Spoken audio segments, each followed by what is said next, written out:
E aí, companheiros?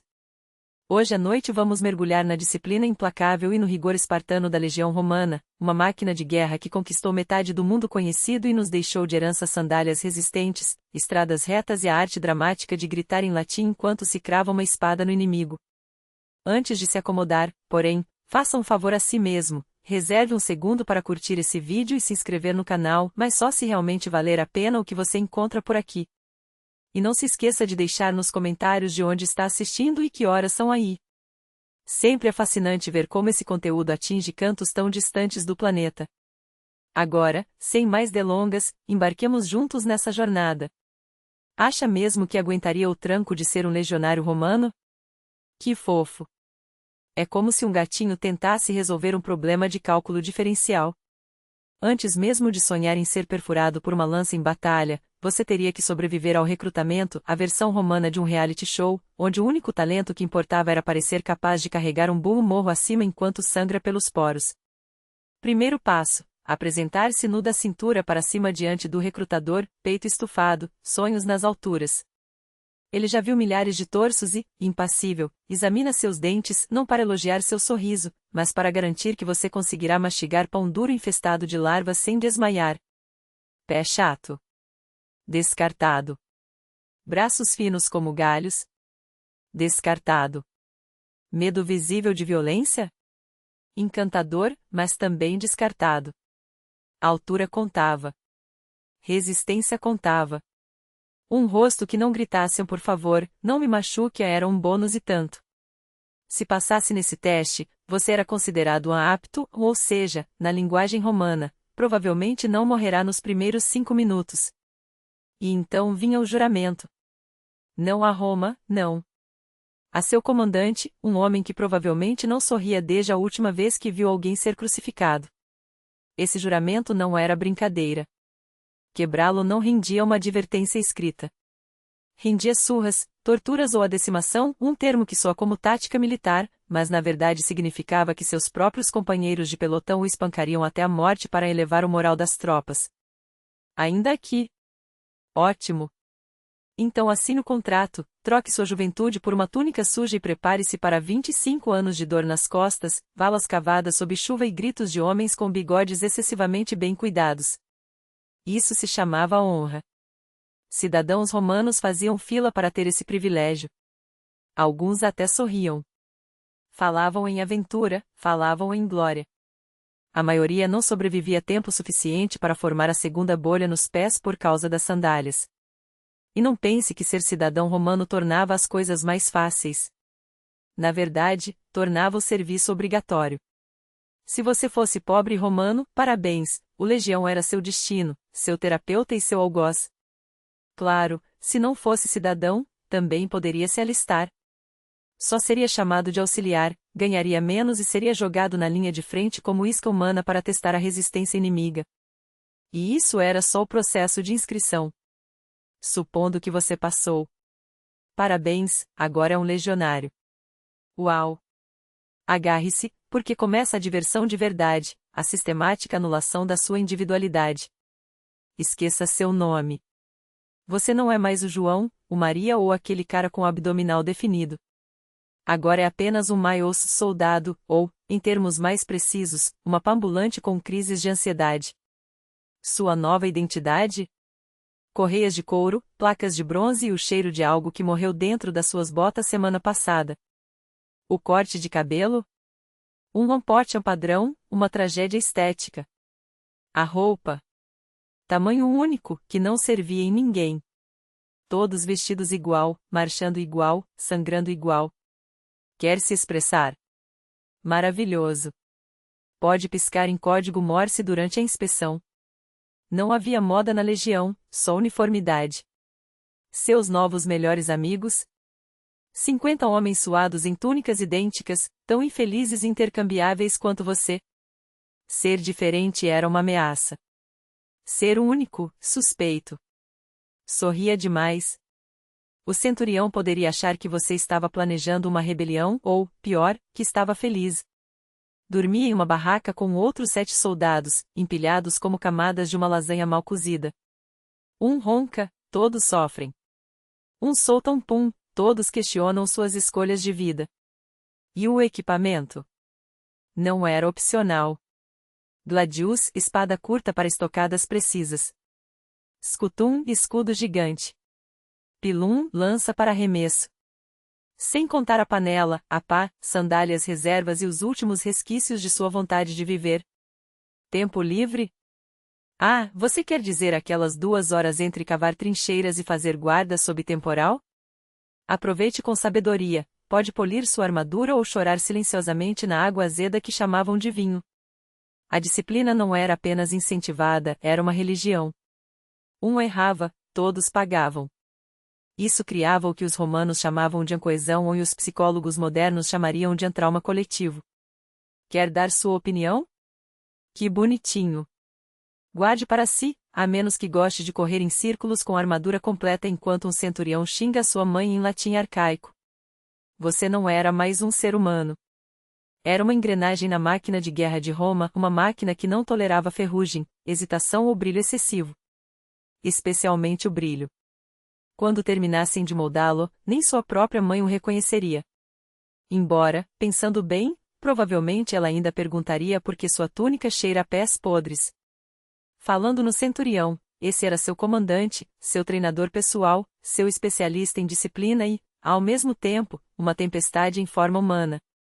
Se você achava que o exército era duro, espere até conhecer o homem feito de 100% cascalho, cicatrizes e gritos. O centurião não era apenas um chefe. Era sua crise existencial ambulante. Geralmente tinha entre 30 e 40 anos, o que, para os padrões romanos, significava que já era quase um santo, simplesmente por ainda estar vivo. Carregava as cicatrizes de cada batalha pela qual passou berrando, e provavelmente usava uma orelha cortada como pingente. Sua armadura brilhava mais que seu futuro. Seu humor era tão previsível quanto um raio, especialmente se alguém tossisse durante a formação. Ele não apenas treinava, ele quebrava você e remontava em uma versão um pouco mais obediente. Você ouvia a voz dele mais do que seus próprios pensamentos. Seu passatempo favorito era gritar seu nome completo antes de ordenar coisas que você não queria fazer. Cave mais rápido. Marche mais reto. Pare de morrer. Ele carregava um bastão de videira, o vitis. Soa poético, até você descobrir que existia apenas para surrar pessoas. E ele o usava com um entusiasmo que sugeria que estava compensando traumas de infância não resolvidos. Duvidar de suas ordens? Prepare-se para limpar latrinas com uma escova de dentes, se elas existissem. Desobediência? Surra pública. Preguiça? Suas rações misteriosamente desapareciam. Piada? Você cavaria um buraco, enterraria seu senso de humor e o cobriria de novo. Mas é justo reconhecer, os centuriões eram assustadoramente competentes. Eles iam na frente em batalha, eram os primeiros a enfrentar o perigo, os últimos a recuar. Se você estivesse sangrando em alguma vala lamacenta, seu centurião ou arrastaria para um lugar seguro ou gritaria tão alto que você se levantaria por pura vergonha. Para ele, disciplina era sagrada, fraqueza era contagiosa, e conforto era para bárbaros e poetas. Você não gostava do seu centurião. Mas o temia, o respeitava e, provavelmente, o via em pesadelos, especialmente quando suas sandálias se aproximavam no escuro. Em resumo, ele era seu chefe, seu pior medo e sua única esperança de sobreviver tempo suficiente para ouvir seus gritos novamente amanhã. Então você aguentou os berros, o juramento e a erosão da alma. Bem-vindo à vida no acampamento, a versão romana de um resort 5 estrelas. Se é que podemos chamar assim. Eis a sua suíte de luxo romana, suor, lama e o ronco ensurdecedor de um colega que parece estar serrando troncos com as amígdalas. Primeiro aviso: tempo livre não existe. Se não está marchando ou matando, está cavando. E se não está cavando, está voando, pelo menos é o que seus músculos gritam depois de erguer mais uma viga para o muro que amanhã você mesmo terá que derrubar. Valas, fossos, paliçadas, trincheiras, outra vala. Os romanos eram obsessivos com obras de terra, talvez porque sabiam que, daqui a 2000 anos, historiadores precisariam de algo mais interessante para contar do que a cor das túnicas dos generais. Seu dia começava com o raiar do sol, ou melhor, com o berro de um corno que soava como o obituário da sua sanidade. Em seguida, vestir a túnica, amarrar as sandálias, ajustar a armadura e se apresentar para o serviço. Sem horário de entrada. Sem café da manhã. Apenas o som dos seus próprios passos ecoando o desespero enquanto você reza para não levar uma bordada na cabeça antes do nascer do sol. Depois, o treinamento. Marchar. Virar. Golpear manequins de palha com o entusiasmo de um homem preenchendo uma declaração de imposto com uma faca. Cada movimento devia ser perfeito, porque uma formação descuidada podia custar vidas ou, pior, chamar a atenção do centurião. Em seguida, a construção. O acampamento tinha que ser reforçado toda a noite. Sim, mesmo se você tivesse parado só para beliscar um pedaço de queijo que parecia ter sido envelhecido em vinagre e lágrimas. Você e seus companheiros de trincheira, uma equipe de gnomos cansados com paz, cavavam como se suas vidas dependessem disso. Porque dependiam. A comida. Um mingau de cevada com gosto de saudade, um pedaço de queijo que insultava seu estômago e vinho azedo diluído em água, porque hidratação era um luxo e sabor, uma lenda urbana. Os banheiros. Valas comunitárias com esponjas em varas. Vamos pular esse detalhe. As noites eram dedicadas a limpar equipamentos, afiar armas, consertar sandálias e tentar não chorar na frente dos outros. Se tivesse sorte, uma rodada de dados antes de desabar em um colchão de palha que cheirava suspeitamente ao suor do cara que dormiu ali antes. Privacidade.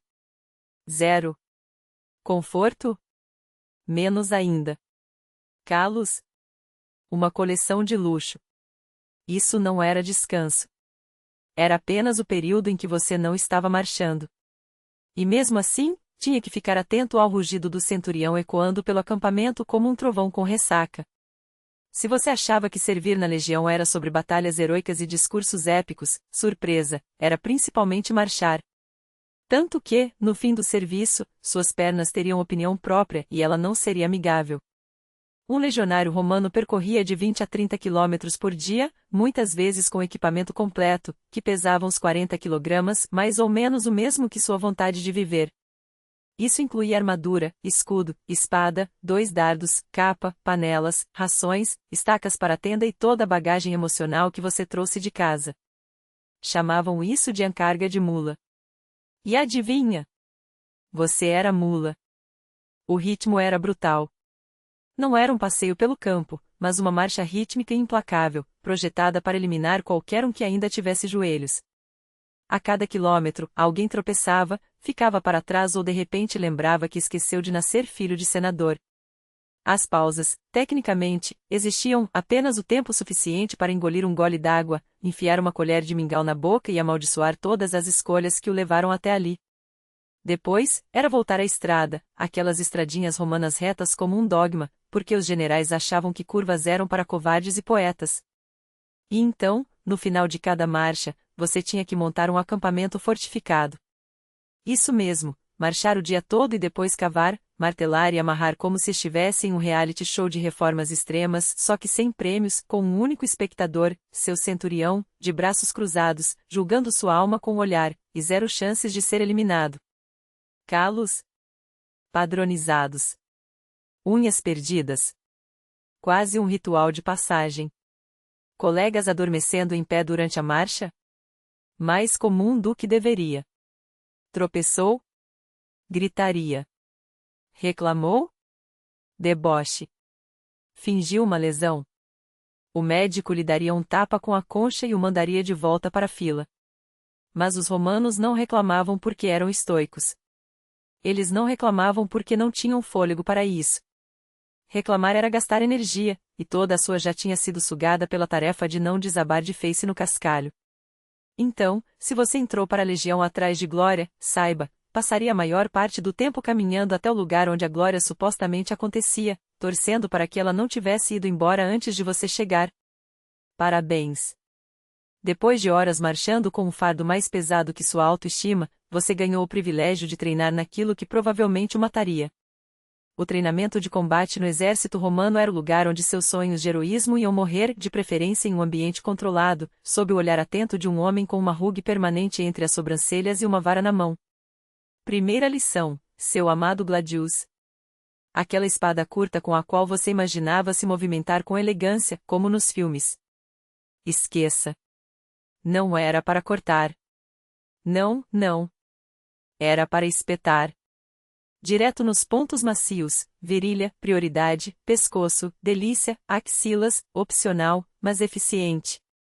Por quê? Porque espetar é mais fácil. Mata mais rápido. E não deixa a espada presa nas costelas do inimigo, como acontece com amadores.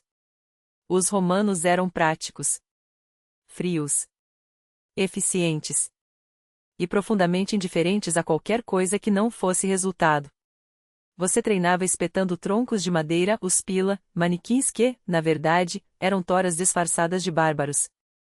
Espetava 1, 2, 100 vezes, até os ombros doerem, as palmas sangrarem e o centurião resmungar algo sobre sua técnica de pulso patética.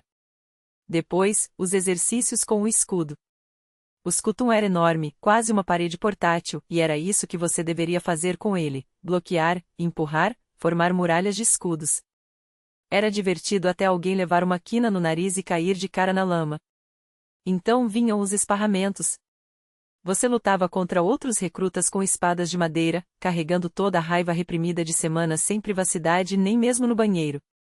Ferimentos? Rotina. Dentes? Opcionais. Se você caísse, a recompensa era uma aula motivacional sobre como inimigos reais não esperariam você se levantar. Ah, e o pilum, o dardo romano. Uma vara esperta, projetada para dobrar ao impacto, para que o inimigo não pudesse jogá-la de volta. Sua única missão: acertar uma vez e se aposentar, assim como você sonhava fazer. E tudo isso, claro, era feito com o equipamento completo, sob sol escaldante, com água racionada e gritos abundantes.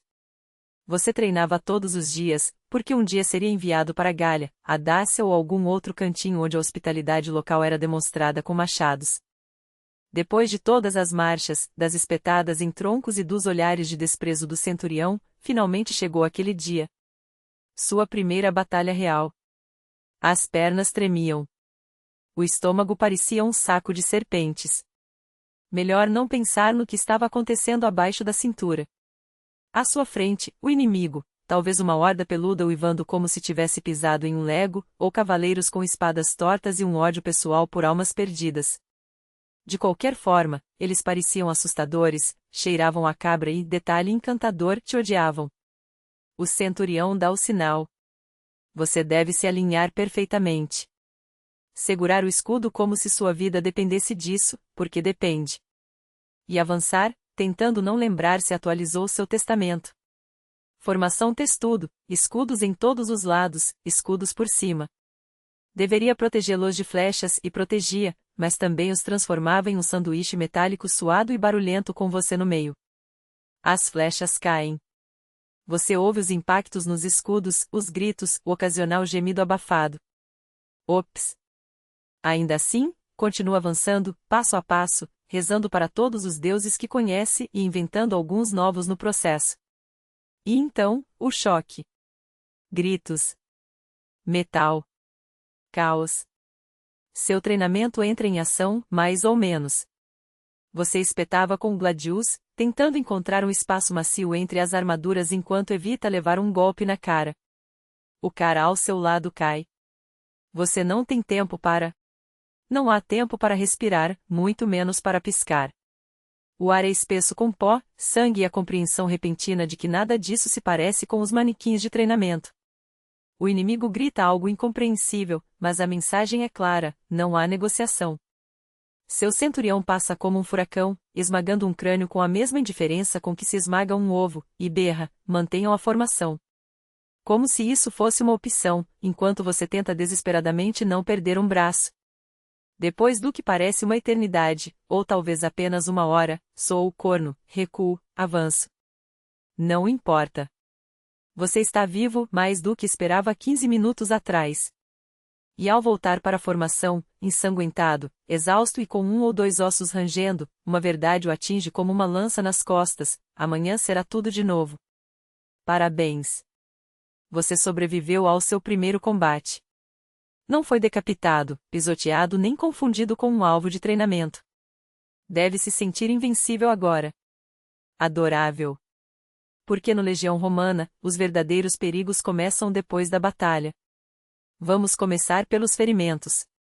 Se você foi perfurado, cortado ou levemente espetado como um porco em um banquete, parabéns, agora pode experimentar a medicina de campo romana, uma mistura inspiradora de vinho barato, preces e um cara chamado Lúcio, que uma vez viu um osso exposto e decidiu que era cirurgião. Se tiver sorte, a ferida será superficial. O médico estará sóbrio, e ninguém vai derrubar a barra de ferro quente na lama antes de cauterizar você. Se não, bem, em breve seu apelido será canhoto. E então há as doenças, e elas não eram apenas pano de fundo, eram personagens principais do Legião. A desenteria, queridinha do acampamento, se espalhava como fofoca, metade da coorte correndo para as latrinas, a outra metade gemendo em poças de autocomiseração. Higiene? Tecnicamente existia. Esponjas comunitárias eram passadas como lembrancinhas, e o conceito de micróbios era tão conhecido quanto a localização exata da fênix. Provavelmente porque todos estavam ocupados demais morrendo por causa deles. Malária. Febre tifoide. Infecções em calos, pé de trincheira e aquela coisa suspeita crescendo no pé do seu companheiro de barraca. Tudo fazia parte da experiência. Não havia licença médica. Só a marcha até cair, depois conversamos. E não se esqueça dos parasitas. Vermes, piolhos, pulgas. Seu corpo não era um templo, era um ecossistema completo. Mas digamos que você adoeceu de verdade. Febre, mão roxa, unha prestes a se despedir do dedo. Você é enviado ao Valetudinarium, o hospital do Legião. Soa elegante? Não. É só um galpão com gemidos e um cara afiando uma faca. Se não melhorar em 3 dias, você não é mais um doente, é um fardo. E fardos são levados silenciosamente para uma cova, substituídos pelo próximo recruta que ainda não descobriu o que é aquela erupção cutânea. Agora, se você cochilou, deixou cair a lança ou, Deus nos livre, piscou durante a formação, o que acontece? Dor. A legião romana se mantinha pela disciplina da mesma forma que um navio afunda por buracos, com consequências brutais. Cada regra tinha um castigo. Cada castigo, uma humilhação. E seu centurião? Ele vivia para isso. Parecia que treinava mais o olhar assassino do que o manejo da espada. Primeira infração, surra pública. Um lembrete amigável com a vitis, aquela vara de videira que deixava hematomas em formato de você deveria ter prestado atenção. Pegar dormindo durante a guarda? Morte. Sim, execução legítima. Os romanos achavam que, se você estava tão exausto a ponto de dormir em serviço, provavelmente não se importaria de levar uma facada. Mas o ápice dos castigos romanos era a lendária decimação. Se sua unidade fugisse da batalha quando não deveria, ou se vocês recuassem em vez de morrer heroicamente, como bons cidadãos, a punição era criativa. A unidade era dividida em grupos de 10. Cada grupo sorteava um nome. Quem perdia era espancado até a morte pelos outros 9. Não, você não leu errado, seus amigos o matavam a pau porque você correu uns passos mais rápido que o colega. Até pequenos deslizes eram tratados como crimes de guerra. Deixou o elmo cair? Corra em volta do acampamento. Ofendeu o centurião? Queive uma vala. Depois enterre-a. Depois queive outra, até desmaiar ou até ele se cansar. E se reclamar? Parabéns, você acabou de ser promovido ao latrinário. Imagine carregar baldes de dejetos líquidos sob o olhar de um homem que não sorri desde a queda da República. Por que tudo tão cruel? Porque os romanos acreditavam que o medo criava união. Um legião temia mais seu centurião do que o inimigo. E, estranhamente, funcionava. Bem-vindo ao Castra, seu novo lar. É como um acampamento de verão. Só que, em vez de artesanato e pulseiras de amizade, há calos, calos e mais calos e a sensação constante de que você está condenado. Sua barraca de couro e otimismo abrigava 8 homens adultos, espadas, bolhas nos pés e horários de sono absolutamente incompatíveis. O cheiro sozinho era uma arma. Se você imaginava um legionário como uma estátua reluzente de disciplina, uma noite naquela barraca o curaria dessa ilusão. Não havia cama. você dormia no chão, abraçado ao escudo como um urso de pelúcia romano deprimido. Se chovesse, a barraca vazava. Porque nada simboliza melhor a grandeza imperial do que acordar encharcado, colado em um cara chamado Caio que ronca como um javali ferido. A comida! A dieta romana em campanha era um ciclo infinito de pus, aquela papinha de cevada, biscoitos duros e mais pus, temperado com a sujeira, os insetos ou a vergonha que o vento trouxe naquele dia. Às vezes, se os deuses estavam generosos, ou uma galinha se perdeu no acampamento, você ganhava um pedaço de carne. Mas, na maioria das vezes, era pão duro e vinho aziado, que servia simultaneamente como enxaguante bucal e desinfetante. Achou que a hora da refeição era um descanso? Engano seu. Você cozinhava sozinho, em fogueiras comunitárias, com panelas que não eram lavadas desde Augusto. As tarefas diárias eram empolgantes: limpar armas, consertar estradas, cavar valas, construir paliçadas, transportar suprimentos. Tudo, menos descansar.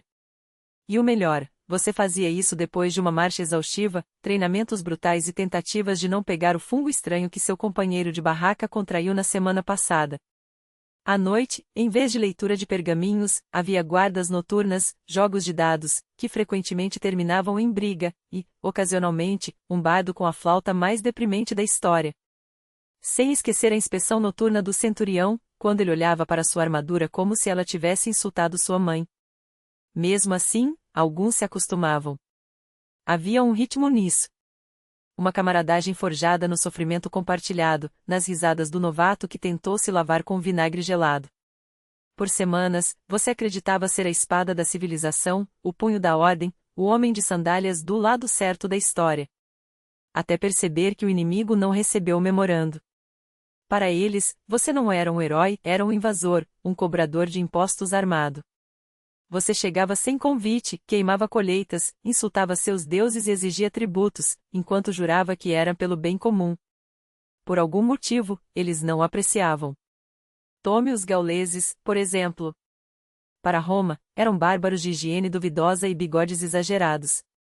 Para eles, você era a enésima onda de opressão imperial, que a cada poucas décadas aparecia para libertá-los, direto para a escravidão. Eles não tinham estradas pavimentadas nem aquedutos, mas tinham machados, um grito de guerra ancestral e a convicção inabalável de que você merecia morrer. Viam sua armadura brilhante, sua formação impecável, e respondiam com peles de urso, uivos selvagens e uma violência tão íntima que até veteranos endurecidos questionavam suas escolhas de vida. E não se esqueça dos partas, que lutavam a cavalo, que disparavam flechas enquanto galopavam para trás, como se a guerra fosse um jogo de esconde-esconde com a morte. Os romanos chamavam isso de covardia. Também chamavam de trapaça. Principalmente porque funcionava. A verdade é que seus inimigos não lutavam apenas pela sobrevivência, lutavam pela vingança. Seus irmãos, seus filhos, seu gado tinham sido levados em campanhas anteriores.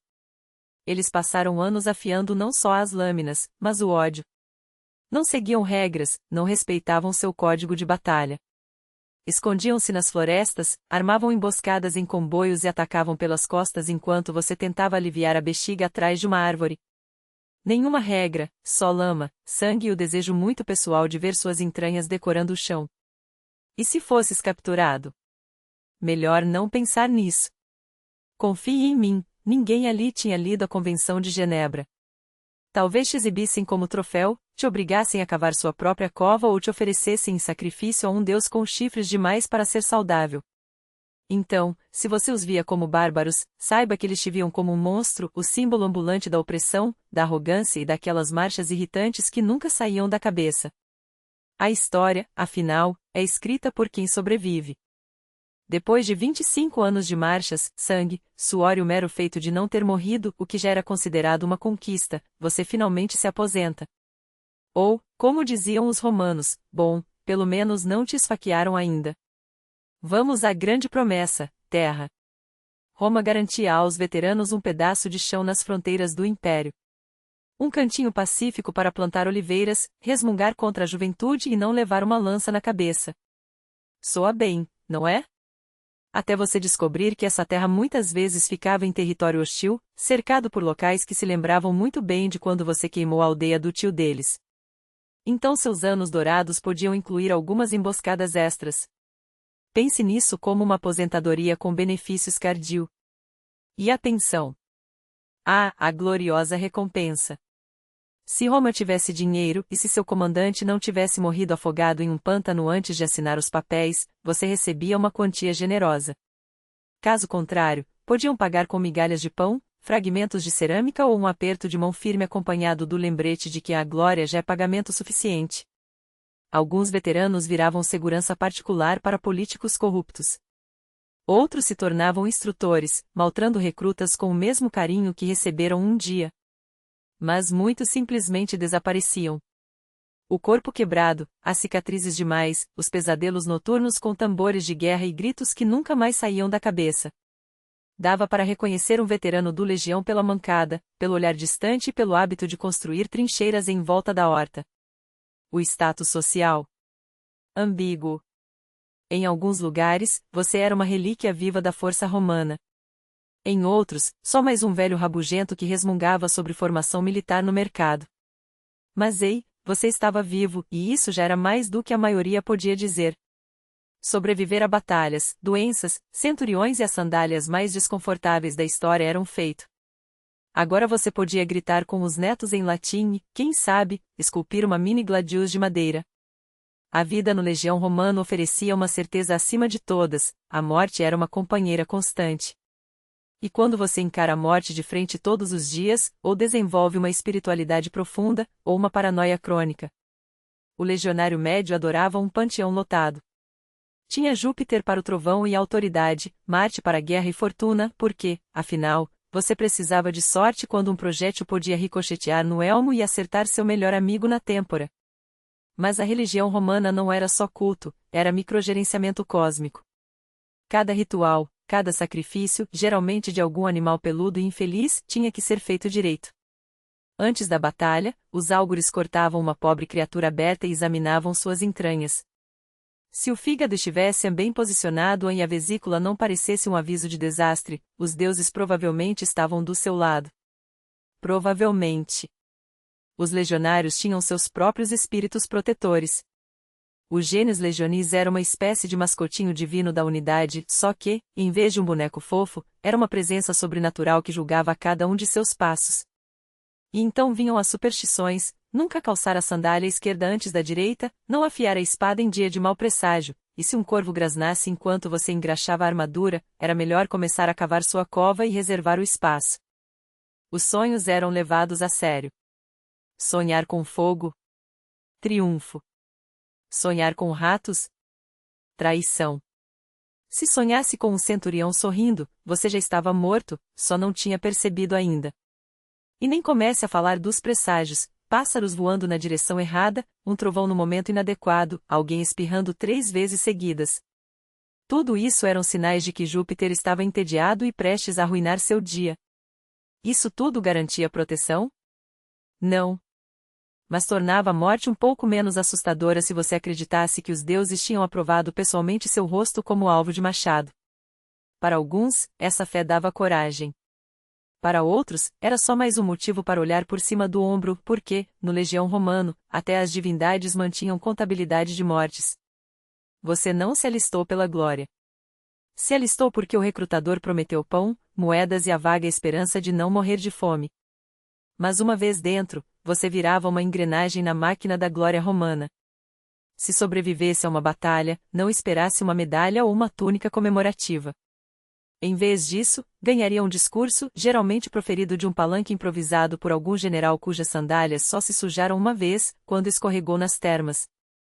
Ele gritaria sobre valentia, honra e a eternidade de Roma, enquanto você tentava não desmaiar por causa do sangue perdido ou do calor.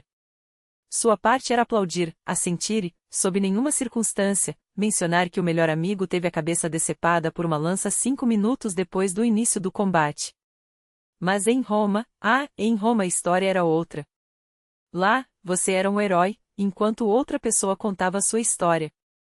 Políticos adoravam usar seu sofrimento como pano de fundo para seus próprios triunfos. Encomendavam mosaicos, erguiam arcos triunfais, esculpiam estátuas. Raramente com seu nome. Talvez te mencionassem nos anais se tivesse feito algo realmente legendário, como segurar uma ponte sozinho ou morrer de forma poeticamente trágica. Mas o mais provável é que você entrasse para a história como um dos bravos legionários que fizeram o sacrifício supremo a algum lugar entre o cavalo de guerra e a caixa de mantimentos. Enquanto isso, senadores de púrpura sorviam vinho e gabavam-se de que o primo do cunhado do sobrinho tinha comandado sua unidade. Assim você se tornava parte da lenda, como uma nota de rodapé na árvore genealógica de outra pessoa.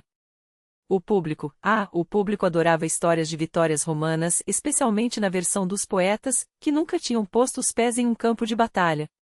Para eles, sua luta de 3 dias na lama virava uma épica emocionante sobre o poder de Roma. Esqueciam a desenteria, os gritos, aquele momento em que seu companheiro tentou comer a correia do escudo de desespero. Então sim, você ganhou glória, mas não para si mesmo. Para a República, para o Império, para algum rico cujo nome foi talhado em pedra, enquanto o seu foi esquecido antes do almoço. E no entanto, havia algo de nobre nisso. Uma imortalidade trágica. Você morria como um número, mas Roma seguia em frente. Veneza, no século X, não era lugar para ambições tímidas. Seus canais fervilhavam com o burburinho dos comerciantes, o tilintar de moedas e o cheiro de especiarias exóticas que chegavam de portos distantes. Era uma república construída sobre o comércio. E Marco Polo, nascido em 1254, veio ao mundo na classe mercantil como um pato na água, só que, ao contrário da maioria dos patos, Marco estava destinado a algo muito maior. Seu pai, Nicolo, e seu tio, Mafeu, não eram comerciantes comuns.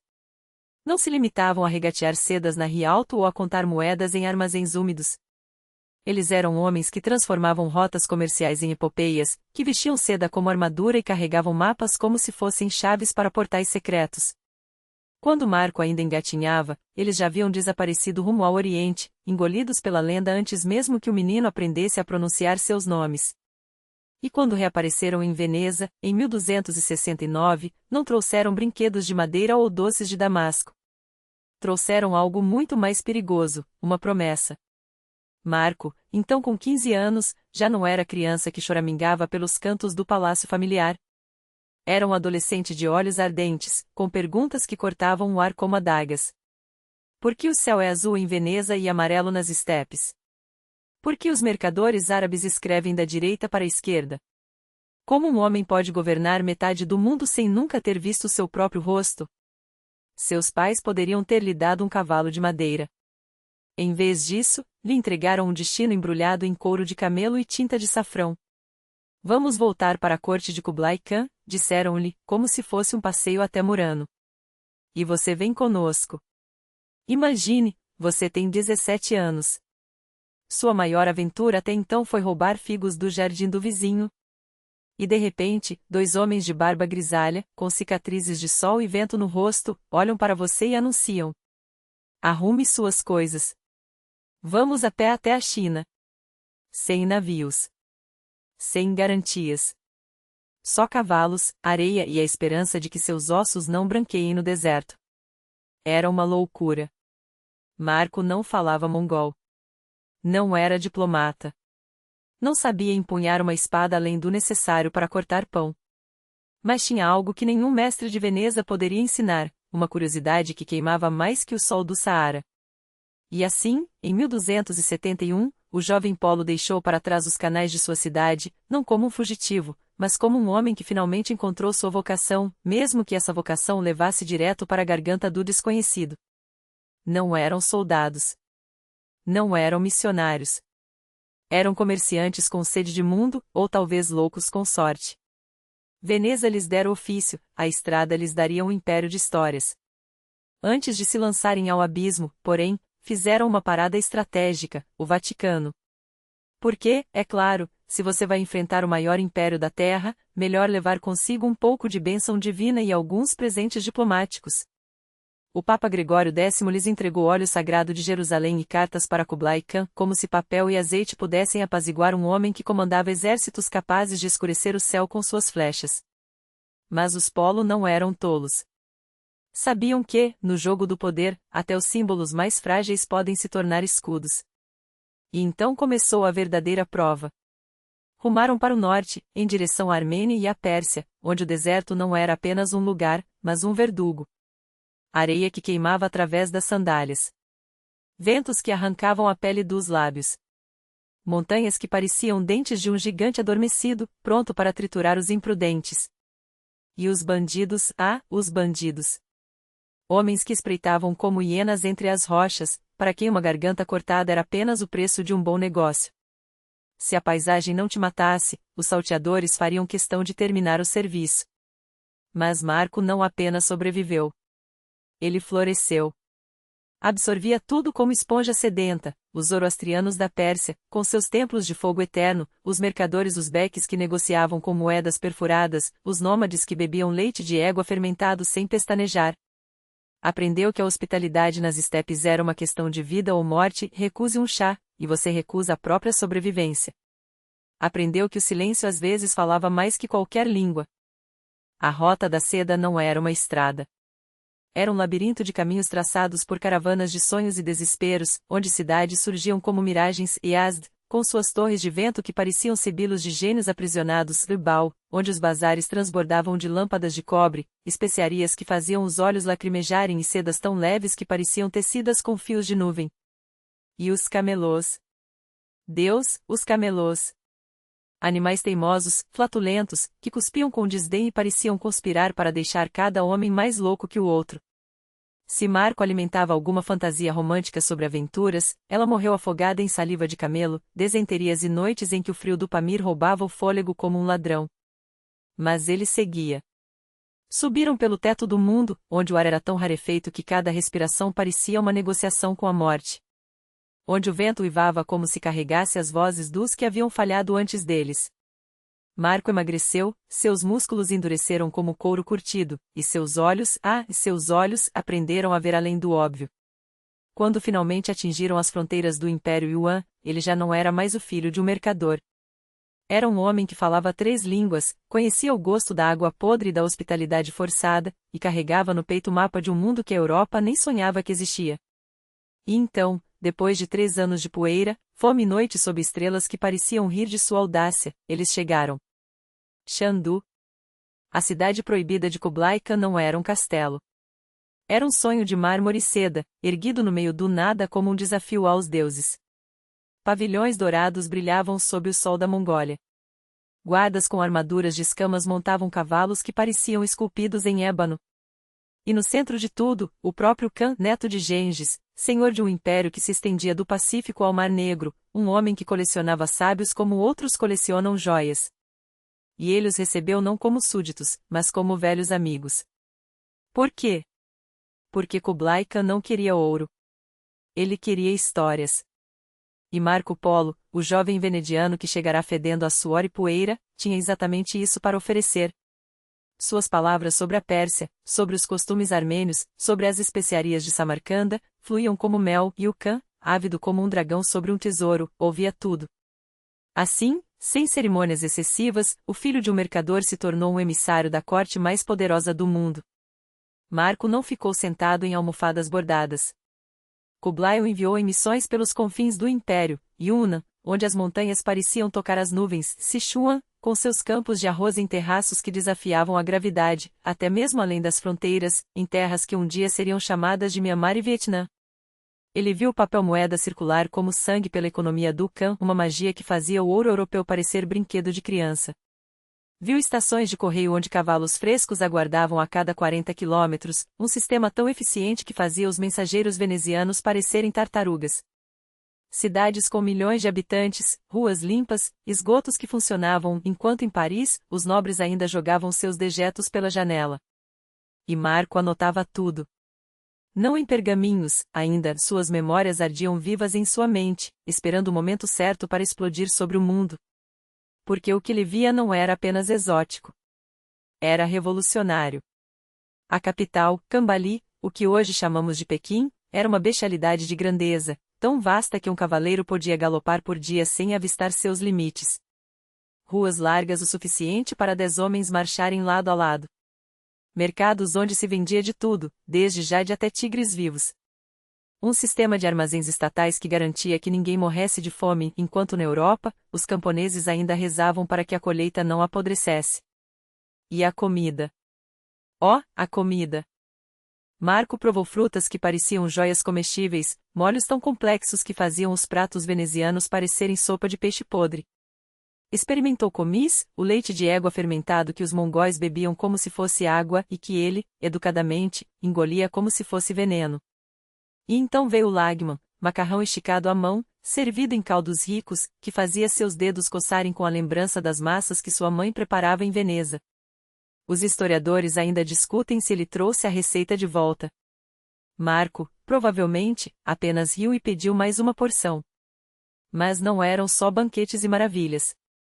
Ele testemunhou a justiça do Khan, rápida, brutal, eficiente. Viu ladrões serem executados com uma flecha no coração, traidores esfolados vivos. Aprendeu que a ordem, naqueles domínios, não era uma sugestão, mas uma lei gravada a sangue. E no entanto, quando olhava para o horizonte desde as muralhas do palácio, Marco Polo não via barbárie. Via civilização. Um império onde a matemática rege os impostos, onde astrônomos mapeavam os céus, onde as estradas eram pavimentadas e os hospitais funcionavam. Enquanto a Europa ainda queimava bruxas, Kublai Khan colecionava relógios mecânicos e discutia filosofia com muçulmanos, budistas e nestorianos. O filho de Veneza havia entrado na Toca do Dragão. E descobrira que, dentro dela, não havia fogo, havia o futuro. Ladrões tinham os narizes decepados em praça pública, funcionários corruptos eram executados com um espetáculo de pompa macabra que faria até os inquisidores europeus corarem de inveja. Os mongóis não davam segundas chances, mas também não deixavam que a justiça fosse um espetáculo vazio. Enquanto as mãos dos traidores apodreciam em estacas, as mãos dos comerciantes eram protegidas por decretos imperiais. Budistas rezavam ao lado de mesquitas, igrejas nestorianas dividiam espaço com templos taoístas, e o único dogma que unia aquele império era um só: pague seus impostos em dia. E foi justamente esse sistema que deixou Marco Polo boquiaberto. Não era a crueldade que o impressionava, afinal, Veneza também conhecia a lâmina da justiça, mas a precisão. A máquina administrativa de Kublai Khan funcionava como um relógio suíço avant la lettre.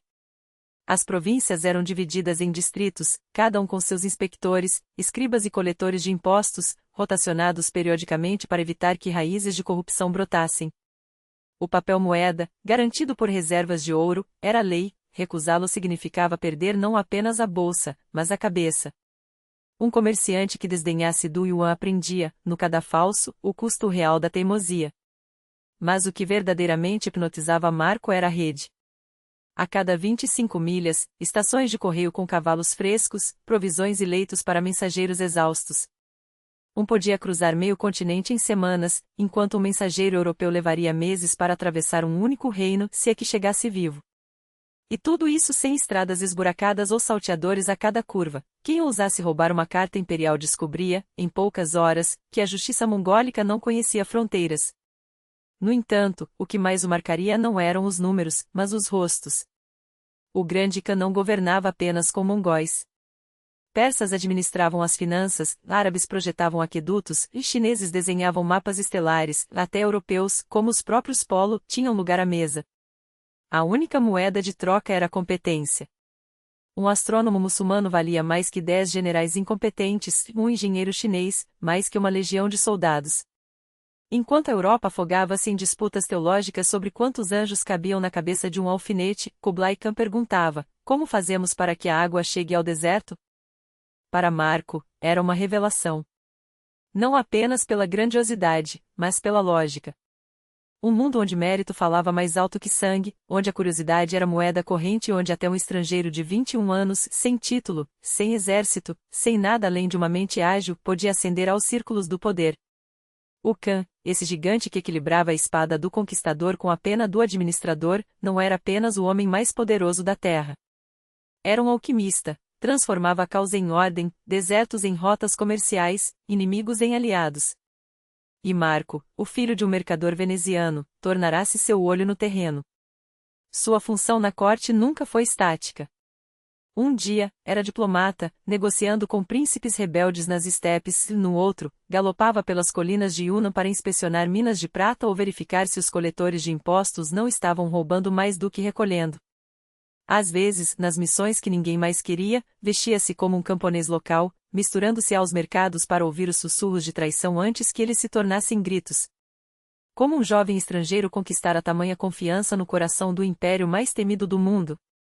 Não foi sorte. Marco tinha 2 dons: ver e contar. Ele entrava numa aldeia e saía com um mapa de suas almas. Conversava com pastores, provava seus queijos fermentados, observava como as mulheres teciam à luz de lamparinas de óleo de gergelim e depois voltava com um relato tão vivo que Kublai Khan podia cheirar o feno nos estábulos ou ouvir o rangido das rodas de carroça na estrada de Shanxi. Não eram apenas fatos que ele coletava, eram sensações. O jeito como um governador mentiroso brincava com o anel no dedo enquanto falava, o cheiro de cravo e suor que impregnava os bazares de Samarcanda ao meio-dia, o som úmido das sandálias nos pisos de bambu dos templos budistas. O Khan adorava isso. Marco não era um burocrata seco, mas um encantador de histórias, parte antropólogo, parte bobo da corte, parte bússola humana. E quando as palavras não bastavam, ele usava o corpo. Imitava o sotaque gutural dos mercadores turcos, descrevia os Yeti das montanhas com gestos tão dramáticos que até os veteranos de guerra se inclinavam para a frente, boquiabertos. Aprendeu persa o suficiente para negociar, mongólico para sobreviver, e quando a língua falhava, sua capacidade de performar salvava o dia. Era o homem que podia fazer uma plateia de generais endurecidos pela guerra acreditar em dragões só com o movimento das mãos. Mas a corte não eram contos de fadas. Em uma missão à Índia, Marco quase morreu de febre negra, delirando por dias em uma tenda fedendo a ervas queimadas. Noutra, bandidos das montanhas atacaram sua caravana, deixando-o com uma facada nas costas que o fez sangrar como um porco por semanas. Uma vez, passou 15 dias numa prisão suja em Kagar, acusado de espionagem, até que um oficial reconheceu o selo imperial em seus documentos, tempo suficiente para aprender que, na Ásia Central, a hospitalidade podia incluir tigelas de cabeça de galinha cozida em leite de cabra azedo. E no entanto, ele voltava. Sempre. Porque entre uma emboscada e outra, Marco via coisas que fariam um cardeal europeu desmaiar, elefantes blindados com armaduras de ouro marchando em procissões, ascetas hindus caminhando sobre brasas sem queimar os pés, funerais tibetanos onde os corpos eram deixados para os abutres, os céus os julgarão, explicavam os monges, enquanto Marco tentava não vomitar. E as terras do sul, tão quentes que os nativos juravam poder fritar ovos na areia ao meio-dia. Cada cicatriz, cada febre, cada milagre era anotado em sua memória como um escriba invisível. Ele não sabia ainda, mas aquelas histórias, de papel-moeda, aves que devoravam mortos, demônios das montanhas e cidades onde a seda era mais comum que o linho, um dia fariam a Europa tremer em seus alicerces. A caneta de Rustichello caiu sobre a madeira gasta da mesa. Um som seco, como o de um destino sendo selado. Marco estendeu a mão, pegou o tinteiro e o pergaminho. Mais uma vez, pediu, mas agora devagar. Assim nasceu Humilione não de um golpe de inspiração, mas de uma dicção pausada, entre suspiros de um homem que ainda sentia o cheiro de especiaria sob as unhas e o gosto do pó das estradas na garganta. Rustichello, o romancista, tecia as palavras de Marco, o mercador, fornecia a matéria-prima, ouro bruto extraído de memórias queimadas pelo sol da Ásia. Juntos, criaram um livro tão estonteante que a Europa não soube se era verdade, mentira ou delírio de um homem febril. Os leitores depararam-se com maravilhas que desafiavam a razão, papel que valia mais que metal, pedra que ardia como lenha, carvão, explicaria Marco, se alguém ouvisse, louça tão fina que parecia feita de gelo. Leopardos das neves que espreitavam nos picos do Pamir, raízes amargas que curavam febres, revenil, murmuravam os boticários, repetindo o nome como um feitiço, templos onde deuses de pedra sorriam com 1000 braços, xamãs siberianos que falavam com os mortos. E cidades cidades. Hangzhou e Cambali, descritas com tal riqueza de detalhes que Paris e Roma, em comparação, pareciam vilarejos de pastores com pretensões. Mas não eram sempre as verdades que ficavam. Ele falava de unicórnios, rinos, provavelmente, com chifres torcidos pelo tempo, de homens com faces de cães, tatuagens tribais mal interpretadas, de aves gigantes que levavam elefantes aos céus, sussurravam os marinheiros, cruzando-se. Chamavam-no de licença poética. Era preciso? Não. Era sincero. Talvez. Mas isso já não importava. O livro espalhou-se como um incêndio em biblioteca, traduzido, copiado à mão, devorado por eruditos, mercadores e sonhadores em cada canto da Europa. A maioria o chamava de mentiroso ou louco. Um Veneza que inventa impérios para vender sedas, zombavam os céticos. Mas havia um marinheiro genovês, nascido décadas depois, que fechou o volume com um estalo e murmurou: e se for tudo verdade? As histórias de prisão de Marco Polo mudariam o curso do mundo ocidental. Ele era um homem de seu tempo e, no entanto, tão à frente que seus contemporâneos só podiam concluir que tudo era fabulação. Mesmo depois de voltar a Veneza, mesmo depois de suas palavras cruzarem o continente, duvidavam.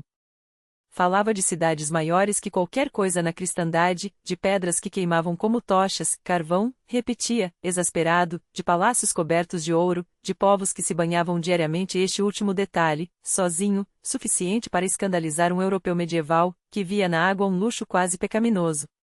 Eruditos discutiam se ele havia mesmo ido tão longe. Alguns o acusavam de plágio, roubando relatos árabes. Outros juravam que não passará da Pérsia porque quase não menciona a Grande Muralha. Por que suas descrições de chá e pauzinho são tão vagas? Mas esqueciam o essencial: Marco não escrevia um guia turístico. Era um comerciante, um contador de histórias, um homem cuja bússola era Veneza, não um diploma em estudos orientais. Anotava o que via, o que lembrava, o que o deixava boquiaberto. E considerando que não tinha câmera, nem caderno, e ditava de memória, trancafiado em uma cela, podemos perdoar algumas imprecisões. A fama lhe chegou em vida, mas era uma fama estranha, mais curiosidade que admiração. Conheciam seu nome, mas o tratavam como aquele tio que jura ter visto uma sereia, divertido nas festas, mas não algo a ser citado em sermões. No entanto, o livro vivia. Copiado, traduzido, passado de mão em mão, entrou nas bibliotecas de reis e banqueiros, de padres e aventureiros. Semearam uma ideia perigosa: o mundo era maior que a paróquia local. Com o tempo, Marco voltou ao comércio, casou-se, teve 3 filhas, administrou seus negócios em Veneza com a mesma discrição com que outrora negociara seda em Samarcanda. Nunca renunciou às suas histórias. E em 1324, no leito de morte, quando os sacerdotes o pressionavam a retratar-se, a confessar que tudo não passará de invenção, dizem que ele respondeu, com um sorriso cansado: não contei nem metade do que vi. Não era arrogância. Era verdade crua. Como explicar o infinito a quem nunca saiu de sua própria rua? Não se explica. Escrevi-se, solta-se ao vento e torce para que o futuro esteja ouvindo. Marco Polo morreu em silêncio em 1324, mas sua história acabava de começar. Nos séculos seguintes, Il Milione tornaria-se um dos livros mais influentes já escritos. Não era apenas um best-seller no scriptoria dos mosteiros. Era uma semente plantada no solo fértil da imaginação, da geografia e da ambição. Marinheiros, sábios e imperadores o liam como um mapa de um mundo que ainda não podiam alcançar. Cartógrafos estudavam suas palavras, transformando narrativas em montanhas e rios. Parte era real, parte, fantasia. Em pouco tempo, os mapas da Ásia encheram-se de nomes saídos de sua boca: Katai para a China, Zipangu para o Japão, Cambaluc para a capital de Kublai Khan. Num globo onde a maior parte ainda era pergaminho em branco, ele deu forma, cor e significado, mesmo que, às vezes, com erros de traçado. E então veio aquele marinheiro genovês, Cristóvão Colombo. Não apenas leu as viagens de Marco, estudou-as, anotou-as, dormiu com elas debaixo do travesseiro. Quando partiu para o oeste em 1492, levou consigo, literalmente, as palavras de Marco. Colombo acreditava estar navegando para o Oriente que Marco descrevera com tamanha vivacidade. Em vez disso, encontrou um mundo novo. Num giro irônico da história, a imaginação de Marco Polo ajudou a acender a descoberta que ele mesmo não poderia ter previsto.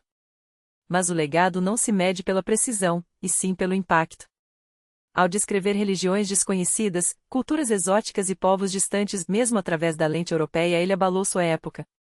Mostrou aos leitores que o mundo não era apenas maior, mas mais inteligente, mais rico e mais complexo do que lhes ensinavam nos púlpitos. Ajuda a demolir a crença medieval de que a civilização terminava nos Alpes. E, ao fazer isso, não esticou apenas as bordas dos mapas, mas os limites da mente humana. Sim, Houve críticos. Historiadores posteriores dissecaram suas omissões e exageros. Perguntavam por que não mencionar a Grande Muralha, que, na verdade, ainda não era a colossal fortaleza que viria a ser, ou por que inflar o tamanho de criaturas míticas. Mas nada disso apagou o fato de que ele inspirou gerações a explorar, a questionar, a sonhar. Marco Polo não foi apenas um viajante de estradas. Foi um viajante de ideias e, no grande mapa da história, talvez essa tenha sido sua mais longa jornada.